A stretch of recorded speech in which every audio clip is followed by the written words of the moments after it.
Senator Aquino. Yeah, Mr. Chairman, actually, those were also my questions for AMLC. I'd just like to ask Attorney Aguilar and Attorney Escanio because I asked this last week. Attorney Aguilar, you mentioned earlier, hindi pa tapos yung accounting ninyo, no? But you'll have it by next week. Yes, Your Honor. In a week's time, Your Honor. From Attorney today. Escanio, were you able to complete your accounting of the 903 million? Good afternoon, Your Honor. We've actually submitted our report to the committee, and we've furnished more than sufficient copies, I think 10 copies. We will be accounting for the 100 million that was... sorry. Sa inyo yung 100 million? Kaya Yes, Attorney Mr. Aguilar yung 900 million? Yes, Mr. Chair. Yes, Your Honor. Yes, please. Go ahead. Your Honor, if I may be allowed, in order to better understand and evaluate what happened to the 100 million, if I be allowed to briefly discuss how a junket works. It will be up to the chairman, of course. Yes, of course. Go ahead. Go ahead. All right.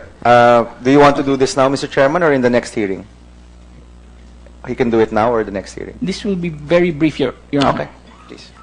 Okay.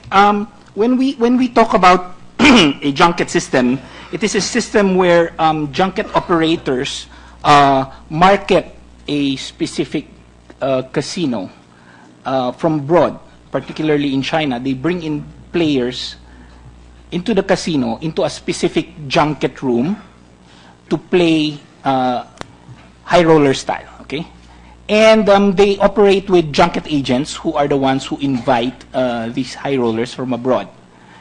Now, when a junket agent comes into the Philippines, let's say into the Soler Casino and a specific junket like Gold Moon, they deposit a certain amount of money, like for example 100 million. Now, these 100 million are converted into what you call non-negotiable dead chips. By non-negotiable dead chips, it is meant that these chips may not be encashed. The only way for you to deal with these chips is to play with them and to lose them in the casino. Now, you probably would say, well, if I'm going to lose them, then why would I want them? When a player plays in a junket, for example, he bets 1 million, he puts in a non-negotiable dead chip of 1 million. If he loses, the chip is taken by the bank. But if he wins, the dead chip is returned to him, and his winnings are returned in terms of cashable chips. So what happens is that the player would try to accumulate as much cash chips. You, attorney. So that means, yung puhunan na non-negotiable, nasa inyo pa. I'm going to that. Okay, Mr. go ahead. Chair. Go ahead. So, having said that, as far as Gold Moon Junket is concerned, on February 10, the Gold Moon Junket account was credited by Soler 100 million worth of non-negotiable chips. Now, representing the deposits of junket agent Ding Zichi and Ding Haibin. We must stress that Gold Moon did not receive any cash, but merely non-negotiable chips. Now, the foreign junket agents now went to Gold Moon Junket and opened an account. Before junket players can play in the junket, they have to have an account, okay, where all the transactions are recorded. Now, Mr. Ding Jise and Ding Haibin, through their junket players, identified as Mr. Wang Xin and Mr. Ting Pan Pan. These are players duly manifested with Soler, played at Gold Moon using Gold Moon non-negotiable chips. And they played for 3 days, specifically February 10, February 11, and February 16. Now, at the end of 3 days, the total cash chips that were withdrawn, meaning cashable chips, was pegged at 34,200,000. The total amount cashed at Gold Moon, meaning chips that were converted and withdrawn as cash, was 7,540,000. Now, there was around 67 million worth of dead chips. They were taken from the cage of Gold Moon by the players, and they were not returned. We don't know where they are. Now, in the 3 days that they played, the players actually had aggregate winnings. They won 8,740,000. In other words, pesos, Mr. Chair. In other words, they actually won instead of lost in the casino. So that is our report and accounting as to the 100 million. And if you need clarification, Okay, attorney, so may natira bang dead chip sa inyo? wala po kasi Wala. po everything was withdrawn from the cage. Okay. So they withdrew 67 million pesos worth of dead chips, which they cannot use anywhere else except your junket operator, right? Yes. Yes. Would you be able to track those chips if they are used again in your casino? Or you cannot track that anymore? Well, I believe there would be some difficulty because the chips, although specific, do not have any tracking Markings. So wala mang, I mean, it's what we There imagine a are chip to be. markings, but you have to understand they don't have any RFID or anything Exactly, of that yeah. sort. Yes. May serial numbers ba yung chips? I have not entered their junket. Yes. So that can be tracked, technically speaking. So maybe the first thing is, can we get your cooperation that if these chips are used again, that they will be held, no? I mean, that's the first. You don't have to... To the best of the ability of my client. Your Okay. So yun yung una, 67 million that was withdrawn that won't ever be used again except in your account. So technically, you still have 67 million in your bank, in your account, because they were converted to chips. No, Your Honor, because as we mentioned, there was no cash involved. There was only a credit of non-negotiable chips. Yes, The but physical, a physical chip, meron ka bang gayang pera, di ba? Your Honor, may I suggest, in order to enlighten the committee, that we can request Soler to describe how the whole thing works in terms of crediting. Okay. No, I don't know if Mr. Tan wants to answer, but my question is very simple. Before I get the chips, kailangan kong bilhin yan with money, right?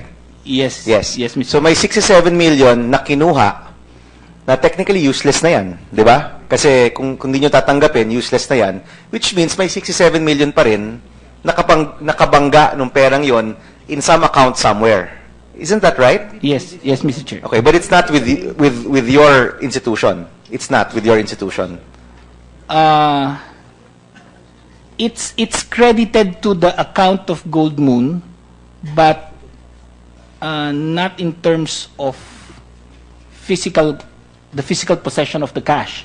Yes, but It's just there in the account. it's in an account. So technically, you could withdraw that, di ba? No, Your Honor. Why not?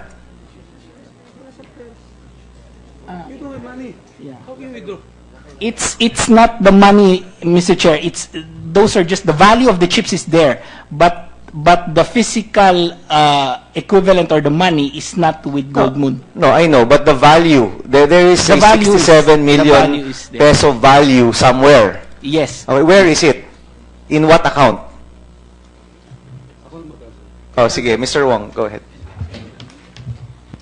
Sir, when they buy the chips, they buy in the main case of Soler. So Soler will issue the non-negotiable chips. So Okay. they will play it there. So Okay. when they go back, they back to the Soler. So nasa Soler po yung You can ask 67 million value, Attorney Tan? Is that right? Your Honor, the chips were purchased from Soler. Yes. So yes, we're responsible to pay for when the chips are returned to us. In our books, the 100 million was deducted and transferred to Gold Moon. So nabili na, in short. Yeah, that's correct. Where are the chips? And to answer, Your Honor, yung question whether the chips can be tracked, the non-negotiable chips ng Gold Moon is the same as the non-negotiable chips that they also issue to many of their other players. So we will not know which of the chips were given to the Ding Group as distinguished from other junket players ng Gold Moon kasi the chips are the same. Nasabi ho, attorney, na merong serial number yung mga chips. There are security features, Your Honor, but we don't keep track. When they are given, they're given a bundle of chips, which is the same as other bundle of chips that are given to Are there others. unique numbers in the chips, or there are no unique numbers in the chips? I believe they have numbers, Your Honor, but they are not tracked when they are given, 100 No, million worth. they are not tracked, Same. and can they be tracked are two different questions, no? So they're not tracked, I think that's clear. Can they be tracked with looking at the serial number? Meaning, unique po ba yung serial number sa bawat chip, or hindi po yan unique? Sandali.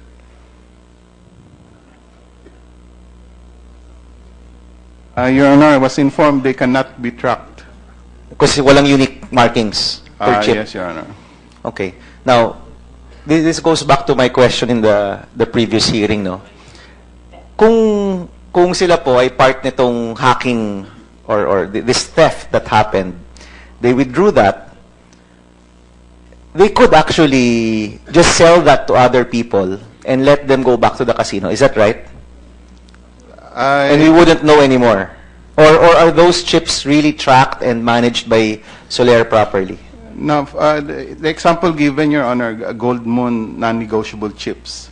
So anyone who will enter the Gold Moon junket room, they're regular clients, junket clients, for example. If we will not be able to know whether that particular chips they will be Came playing from it that came transaction. From the same group. Yes, Your Honor. Is that right, Attorney Escanio? Yes, Mr. Chair. Unless you start issuing new chips to everyone. I mean, there are ways to do it, I'm sure. Kasi all of those chips, may account po yan na kabangga. If you issue all the chips to your junkets, if you issue new chips based on how much money is in their account, mabubukod yung mga lumang chips, di ba? There's a way to do it. Kasi it's so hard for me to accept na wala na, di ba? Parang that's what we're saying eh. Wala na, it's good as gone, no? When in fact, maybe with a little more effort, we can still track it.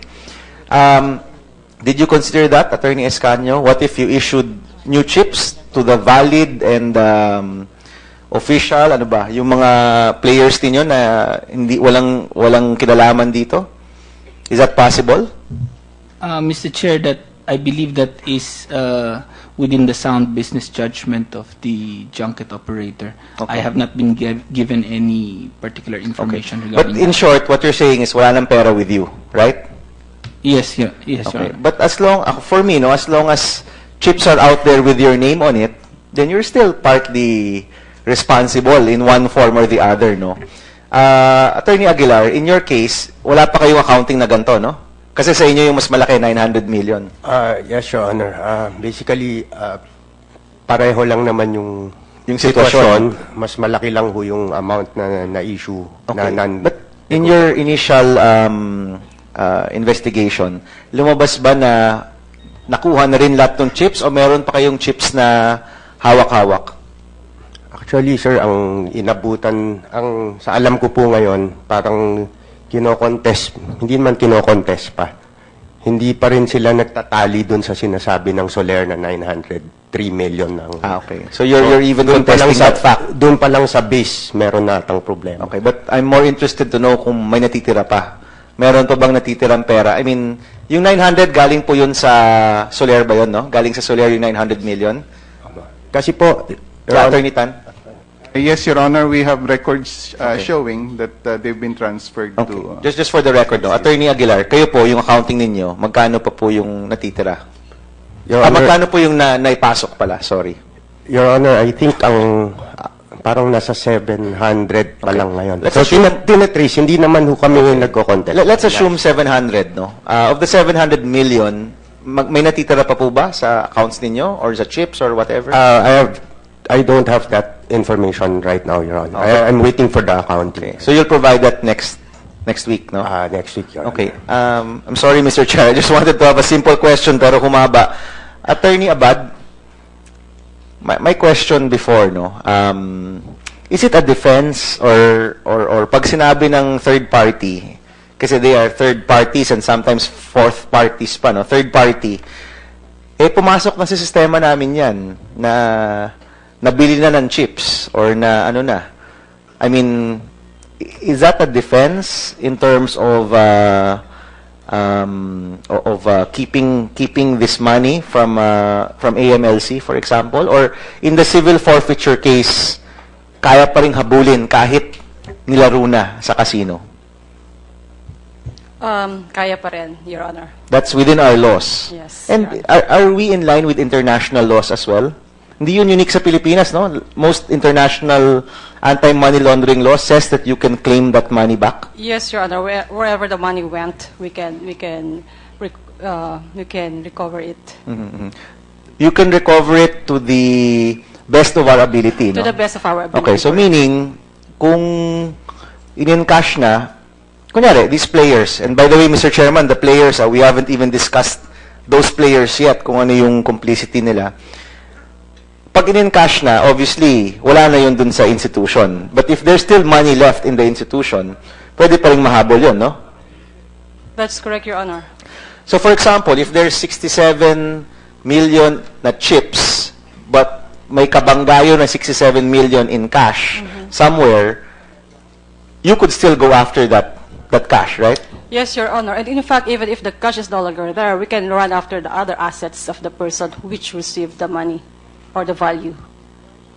Even if they're not proven to be part of the theft, or they have to be part of the theft. I mean, if the original monies, no longer there or no longer available, we can run after other assets of the person, Or institution. the equivalent value. Okay, but sige, hypothetically, kung wala ka namang kinalaman sa pagdanakaw, mahahabol mo pa rin ba yung ari-arian ko just because dumaan sa akin? I also don't know the answer. I'm very interested to know. Well, if it can be proven, Your Honor, that the money was received by that person, it came to his or her possession, then that can be recovered, Your Honor. That can be recovered. Whether may kinalaman siya dun sa theft o hindi. Yes, Your Honor. Okay, so meaning if these institutions, and of course, kung talaga namang wala silang kinalaman, you're saying that pwede pa rin mahabol yung pera sa kanila. Yes, Your Honor. Okay, so, and as you mentioned to Chairman Gingona, you'll be filing these cases soon. Kasama po itong civil forfeiture case. That is what we are filing, Your Honor, a petition for civil forfeiture. Okay, Within the apart week. from the charges on the violations in the Anti-Money Laundering Act. Apart for criminal complaint against other persons who have been involved, Your Honor. Okay. Can we file charges of theft, for example? Or because it is not Philippine money, we cannot file charges na theft yung kaso? Kasi ang alam ko, we're only filing anti-money laundering, di ba? Pero may pagnanakaw na nangyari. Can we actually file for theft? If ever there was theft, Your Honor, it's not the AMLAC which will file the appropriate criminal complaint, Your Honor. If theft was committed abroad, or let's say in the U.S. or in Bangladesh, then the case has to be filed there, but not in the Philippines. What we are investigating and prosecuting here is the money laundering aspect, Your Honor. All right, okay. Thank you, Mr. Chairman. Senator Smenia. Attorney Escanio, Yes, hindi ko Mr. makita Chair. yung nameplate mo. Who are you representing? Representing Miss Miss Chang Lai- Laifong, Sino yun? junket operator of Gold Moon. Okay. you have junket operator and junket agents. Do you have junket anything else? Dalawa lang yun. Dalawa lang po. Maraming junketeer sa Congress eh. So, hindi kasama ho. Okay. Now, the junket operators, yan po ang kasosyo ng bangko. Di ba? In other words, they have an arrangement with the casino na parang 60-40. They basically rent the room in the casino and they cater Silang to bangka. high rollers. Pero sino nagbabangka? No, you rent a room in the casino. You don't come here if you can afford to just conduct a poker game in Shanghai or anywhere else. Siyempre, ang nagbabangka dyan yung casino. The junket operator. Yung junket operator, ang bankero. Mr. Kim Wong, can you answer that question, please? Sir, pagka junkie po, 52 sa, Casino. opo, 52.5, tapos 4.7.5 sa junket operator. Okay, so pera mo yon para ikaw ang casino. Hindi po. Partner sa... Partner lang po. Pareho po kayo operator po. Pareho kayo bangka po. Pareho kayo nga bang Opo, opo. sir. partner? Opo, partner po, opo. Alright. So, ang dead chips is really a control factor for the junket operator. Opo, opo. Gagastos kayo, mangingimbita kayo ng player Opo. dito, ayaw mo naman na babayad kayo ng lahat yan at ng hotel room at ng pagkain, katapos hindi naman susugal, di ba? Opo. So, garantisado na isusugal nila yung pera na ipadala nila Opo. at siguro pa iikutin yan mga 6 times. Opo, sir. Paano mo binibilang yung 6 times? Yung 6 times po, sir, bawal po, panalo ng 1 million po, tagtaya 1 million, panalo 1 million. Yung light po, papalitan doon sa case ng chips. Tapos may computer, parang nagbabayad ka 7-Eleven, lumalabas mo, ito yung 1 million na was mo, 2 million na was mo. May isang papel ho yun. So talagang binabantayan ninyo, binabantayan ng Kasi- junket operator Opo. na talagang sinusugal nila yan. Opo, opo, opo. So matatrack ninyo kung... Matatrack po, sir. Alright. Ngayon, pag may panalo, may winnings, makakas nila yung winnings. Opo, kasi makakaso din ang winnings, kailangan may main case ho ng Soler, may confirmation din. Kasi makasosyo kayo eh. Hindi po, pero ang halimbawa, anong kulay ng chip ng non-cashable chips? Ng dead Sa gold mo, I think is green. green, okay. Kunyari, may green ako. Pag may winnings ako, anong kulay ng chip? Iba kulay na po.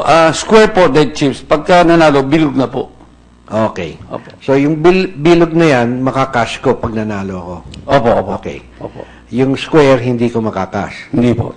Now, at the end of 6 days, pinaikot ko na 6 times, meron pa akong square, isasaoli ko sa junket operator yon at siya magpapadala ng cash sa account ko, di ba?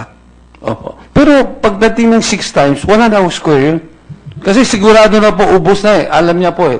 Tinatabi na ho niya para maging cash na ho lahat. Diba, one time, 1 million kaya mo, naging bilog na, tapos palit. Alam mo yung last, hindi mo na isusugal yung bilog. So, pag matitira na yung light chip, so yun ay itatago na po niya. Kunyari, may dead chips pa. May dead chips ho, pwede po maging kaso, ibabawas, kung ikukwenta ho, pag lalampas ka na ikot ho, babawas yung komisyon, magiging light na. Pwede po ikas. Dapat naman pwede i-cash. Kunyari, bibigyan mo ako ng 1 million in chips. Opo. Kung matatalo ako, mga 200,000 down lang. Pero the rest of the week, maswerte lang ako that week. So, every day, nananalo ako. May down, may up. Pero, Hindi. Ang sinasabi hindi nyo, sumasobra sa 200,000 ang... opo, ang sinasabi nyo, kayo po nagdala lang cash. Binili mo cash. Hindi. Binigay ko sa iyo yung pera. Galing ako China. Sinabi ko sa iyo, okay, magpapadala ako ng $1 million. Opo. Okay, so bibigyan mo ako dito ng 1 million in dead chips. Opo. Suppose I don't lose. I mean, and gambling up and down yan. Opo. Sometimes you're down Opo. 500,000, sometimes you're up 500,000, di ba? Opo. Pero pwede naman na hindi maubos ang 1 million. Opo, opo. So, isasauli mo yan sa akin, ikakas mo yan. Opo. Saan mo kinakas yan? Dito sa Pilipinas o dun sa China? Sa China na po. Okay. Kasi yung binigay niyo po 1 million sa akin, hindi ko pa ho pinapadala. Hinihintay ko matapos ko po kayo maglaro. Doon na ganun ano. Net out mo na lang. Opo, opo. So, meron kang partner dun sa China na mag-aasikaso sa'yo. Opo, opo. For example, di ba sabi nyo, natalo sa 500 natira. Pag nagkwenta ho, o yung 500 na kukunin ko, yung 500, babalik ko sa'yo. Sa China na po. Okay. Wala po dito. Alright. Now, yung dead chips, control factor yan to protect the junket operator To protect the junket operator and protect the agent. and protect the Yung agent. sino nagdala, Now, para may if the commission. junket operator ang nagsabi, pwede na yan, huwag mo na isugal yan. Sasauli ko yung pera mo sa China. Okay rin yun, di ba? Hindi po, siguro. Kasi wala siyang kita ko. Hindi siya ganun. I'm saying that he has the discretion to do that. In a normal situation, Wala ko tatanggap dun eh, kasi debt eh. Kasi may table ka ho sa Sulir, kailangan mag-roll ka 400 million per table eh. Naghahabog ka din ng customer. Kung hindi, may penalty ho kayo. Wala hong... so binabantayan rin ng Soleria. Opo, opo. Nakikita po yun eh. Every day humitrack po yun eh. Okay. So walang discretion ng junket operator Wala po, wala. na Wala po gagawa. Tama na, ayoko na. Wala po, wala po. Ha? Wala po gagawa nun. Walang gagawa nun, pero may discretion. I'm just asking if he has the power to cut the gambling, to stop the gambling of his customer. At sabihin niya, sige na, tama na. Umuwi ka na. Isasauli ko yung pera sa'yo. Pwede po. Pero hindi makakas pag di ba? Hindi po. Pwede ho, kung Hindi, gusto papadala maglaro. ko, ibabalik ko dun sa Shanghai. Opo, O saan mo diniposito yung Opo, pera, pwede diba? po. Opo. Okay. Kaya tinatanong ko yan, Opo. because if the money was the stolen money, pwede magpipretend, basta kasabwat yung junket operator, pwede pumasok dito, at sabihin junket, sige na, isugal mo lang yung 20% dyan, tapos isasauli ko yung pera sa'yo at the end of 6 days. Ganun lang yan eh. Di ba? Opo, sir. And it is possible, or is it possible, Miss Abad,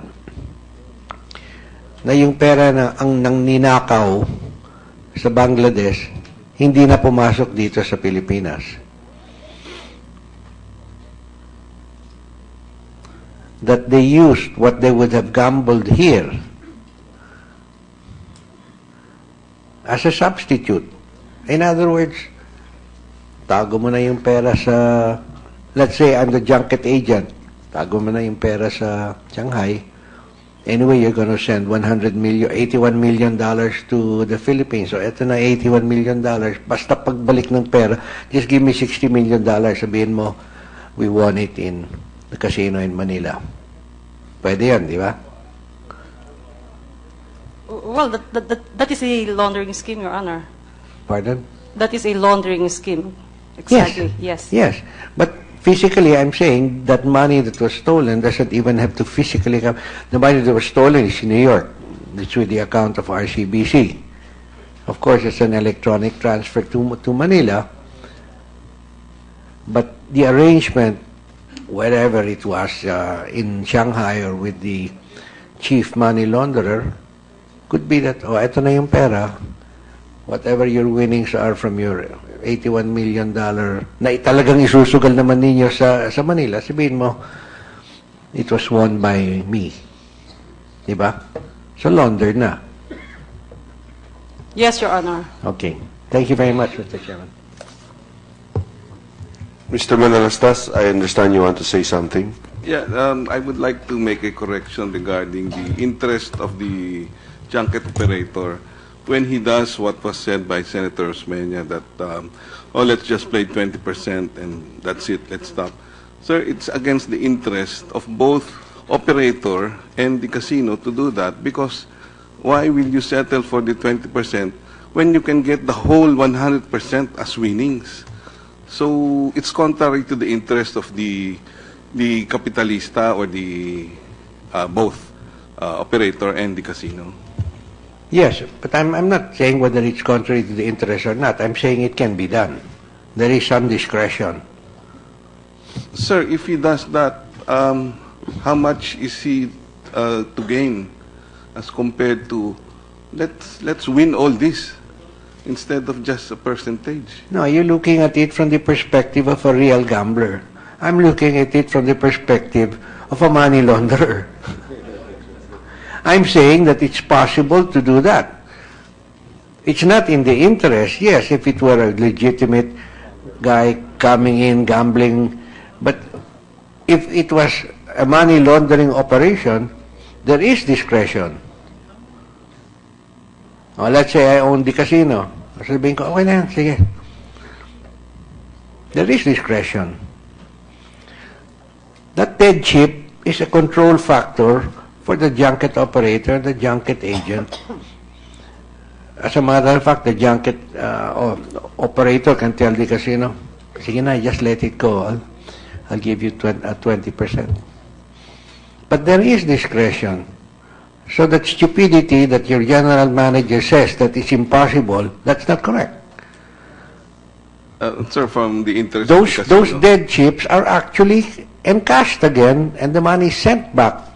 Kung ano naiwan, theoretically, it should be zero. The casino would enjoy. Kung naiwan sa akin, zero. No? At the end of, after gambling 6 times. But so, some people do win, di ba? So what are you going to do?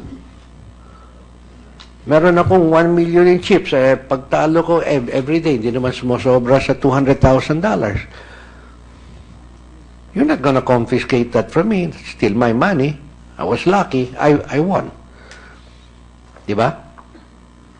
So there is discretion also there. Discretion on the part of the player, sir. No, not on the part of the player. Discretion on the part of the junket operator, the junket agent. Pag sinabi nila, okay na yan. Di ba? I don't think that has happened. Not unless that, No, I'm not saying if with what it happened Soler or has not. done It's got to nothing stop to do play whether it and- happened or and not. There is confiscate. discretion. It can happen. There's always the possibility. No, that it can happen. That's not always the possibility. The possibility is if I didn't want to really gamble it, if there were already plans, it is possible. It is probable. They do have discretion. That's just to protect the junket operators na gagastos ako magpapadala sa kanila dito, matapos hindi pala magtataya ito. Kuning-kuning na may 1 million, pero unti-unti lang ang pag-gamble niya. That's my control factor. Huy. But if for some reason the guy is lucky, then he's left with a lot of dead chips at the end of the week. You cannot confiscate that. He retained that in a legitimate manner. That's all, Mr. Chairman. Thank you. Okay. The next hearing, we will see the messenger of PhilRem, Mr. Concon Bautista, and the accountant of PhilRem, next Tuesday at 10:30 in the morning. Until then, these hearings are hereby suspended.